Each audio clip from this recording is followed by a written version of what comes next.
there's nothing better than when superstars are beefing with each other, and right now they're doing it very publicly. So let me set the story for you here if I can. Scottie Pippen making news in the release of a wide-ranging interview with GQ. In it, he talked about, among other things, the difference between LeBron James and Kevin Durant. He said KD can score better than LeBron, probably always been able to, but has he surpassed LeBron? No. He tried to beat the Milwaukee Bucks instead of utilizing his team. LeBron would have figured out how to beat them, and he wouldn't have been exhausted. He may not have taken the last shot. But LeBron ain't KD, and KD ain't LeBron. KD is a shooter, a scorer, but he doesn't have what LeBron has. So Scottie Pippen said that. Kevin Durant is generally not one who just ignores things like that. So he responded not once but twice on Twitter. First, he tweeted, "Didn't the great Scottie Pippen refuse to go in the game for the last second shot because he was in his feelings as coach drew up the play for a better shooter?" And then he tweeted, "This guy Scott also wanted to enjoy his summer, so he chose to rehab during the season, LOL. Yo, Scottie Pippen, they followed Phil, not you." So I suppose there's a couple of different ways to look at this. One is, we're in the interesting business. This is interesting stuff, so it's okay. The other is, it's beneath two people of this stature to be having this kind of discourse on social media. On which side of that do you fall, Tim Legler? Well, no, look, I'm okay with it. I don't mind guys that are all-time greats historically getting after a little bit on social media. Look, social media is the platform now to air these kinds of things out. I think the thing that kind of surprised me about this, I don't know if somebody told Kevin Durant about that episode with Scottie Pippen when he basically refused to go in the game while they drew up a play for Tony Kukoc, because he was probably, about 10 years old when that happened? I don't know. Is he that much of an NBA historian that Kevin Durant had that kind of recall at the top of his head? Or did somebody have to tell Kevin Durant about that episode?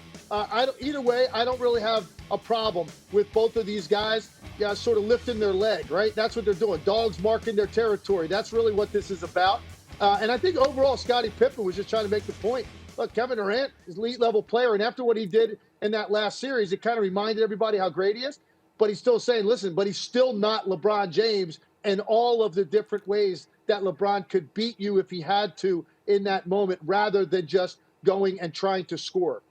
The event took place May of '94 at the old Chicago Stadium, Game 3 against the Knicks. I was in the building. It is the lowest point of Scottie Pippen's brilliant career. That said, PJ, let's analyze specifically what he said. He's basically saying, yeah, KD put on an unbelievable offensive show, but what he didn't do was figure out a way to utilize his teammates to win the series, and LeBron would have. Is that a reasonable analysis of the situation? No, because his teammates didn't show up. He had no choice. He had teammates throwing the ball to him anytime somebody's open. KD's going to get you the ball. His teammates were not making shots. Did Kevin get exhausted? Yes, he did, with good reason. 53 minutes and 48 minutes. I had no problem with the way he played. Way back in time, if I was coaching Kevin as a young guy, I'd say, Kev, you don't need to do this. You're better than that. You don't need to. He's a man now. He's got MVPs. He's got rings. He can do whatever he wants. I don't mind. He is an historian. Would not surprise me at all that he knew the history and that he would fire back. He reads it. You find him answering these things regularly. So if it's important to him, go for it. But I think unfair criticism. LeBron didn't get the Lakers past Phoenix. So, I mean, that's as unfair to say that is a silly comment. To say it's Kevin's fault that they didn't beat the Bucks, that's ridiculous. Yeah, and to your point, anyone who follows Kevin Durant on Twitter is aware he responds to everything and everyone all the time. Amen. Whether it's a Hall of Famer like Scottie Pippen or someone with 47 followers, Kevin Durant will respond to the things they say. Legs, let me just get a quick take from you on that. Did you see room for criticism in the way KD tried to carry his team through that series? No, absolutely not. PJ's right. I mean, look, even go back to the last possession. Think of what Kevin Durant did. He's bringing the ball up the floor. He looks over to his right. Who does he see? James Harden. Oh, here you go, James. Man, thank you. Help me out. And then as soon as he threw it to him, he realized, wait, that's not James Harden. That's a cardboard cutout of James Harden.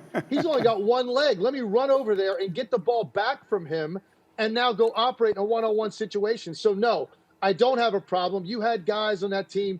Joe Harris be a great example. He had an opportunity at 111 all on a wide open look that probably ends the game, ends the series, gets Brooklyn to the next round. Missed it. He struggled throughout the series. James Harden's playing on one leg. Kyrie Irving is in street clothes. No, I honestly don't have a problem with what Kevin Durant was trying to do. It's just he couldn't be superhuman all the way through. And on that last possession against a guy like Drew Holiday, who got low, he has a low center of gravity, he was not going to let him go by. And Durant just said, you know what, this is all I have right now is this one more fadeaway jumper, and it came up short. But he looked around and read the room and said, I have to do this myself right now, every possession. And it was just too much to ask in the end. Thank you for watching ESPN on YouTube. For live streaming sports and premium content, subscribe to ESPN+.